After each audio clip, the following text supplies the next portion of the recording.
बिस्मिल्लाहिर्रहमानिर्रहीम। अस्सलामुअलैकुम बच्चों, छुट्टियों से पहले हम नज़म पैगाम आरज़ू पढ़ रहे थे, जिसकी सरगर्मी नंबर 10 में आपको ख़त लिखने के लिए कहा गया है। ख़त लिखने को ख़त नवीसी कहते हैं और ख़त नवीसी क्यों अहम है और क्या होती है उसको देखते हैं। ख़त एक तहरीरी मुलाकात है जिससे हम अपने हालात एक दूसरे को बताते हैं।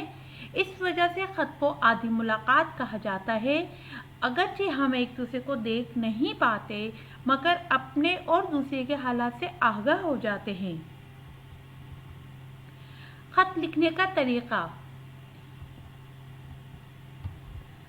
बच्चों, जो आपको नुकात बताए जा रहे हैं ये बहुत ज़रूरी हैं और ये ख़त लिखने का दुरुस्त तरीक़ा है, और अगर आपने इन नुकात पर अमल नहीं किया तो आपका लिखा हुआ ख़त अच्छे ख़तों में शुमार नहीं होगा, और जब आप इम्तहान के लिए लिखेंगे तो उसके नंबर भी ज़रूर कम मिलेंगे। तो आप इन नुकात का बहुत अच्छी तरह ख्याल रखिए। ख़त हमेशा नए और साफ़ सफ़े से शुरू कीजिए। कोई फटा हुआ या काम किया हुआ गंदा सफ़ा इस्तेमाल मत कीजिएगा। सफ़े के इंतहाई दाएं जानिब पहली सतर पर वो मुकाम लिखा जाता है जहाँ से ख़त रवाना किया जाता है। पते के नीचे नई सतर पर तारीख लिखनी है। तारीख उर्दू में लिखिए, जिसका तरीका आगे दिए गए नमूने में देखिएगा। तारीख उर्दू ज़बान में इस्तेमाल होने वाले हिस्सों में लिखी जाएगी। तीसरी सतर यानी तारीख के नीचे अलकाब व आदाब तहरीर करें, जैसे कि मोहतरम वालिद अस्सलामु अलैकुम, मुकर्रम व मोहतरम भाईजान, प्यारी अम्मी जान। अहम नुक्ता यह है कि अलकाब व आदाब लिखते वक्त मकतूब अलैह यानी जिसे ख़त लिखा जा रहा है, यानी आप जिसको ख़त लिख रहे हैं वो मकतूब अलैह है, उसके मर्तबे का ख्याल रखिए और उसके लिहाज से अलकाब का इस्तेमाल कीजिए। मसलन आप बड़े भाई को ख़त लिख रहे हैं तो मोहतरम भाईजान, लेकिन अगर आप अपने से कम उम्र अफराद को अस्सलाम वालेकुम के बाद अजीज़म या बिरादर अजीज़ लिख सकते हैं। नंबर 5, अब नई सतर से नफ्स मज़मून में दिए गए मौजू के बारे में बात लिखिए। कोई फिजूल बात या बेमकसद बात ना लिखिए। जो कुछ लिखना चाहते हो साफ, खुशखत और वाज़ेह अल्फाज में लिखिए। ख़त के मौजू का ख्याल रखिए। बात को वाज़ेह मगर मुख्तसर अल्फाज में बयान करें।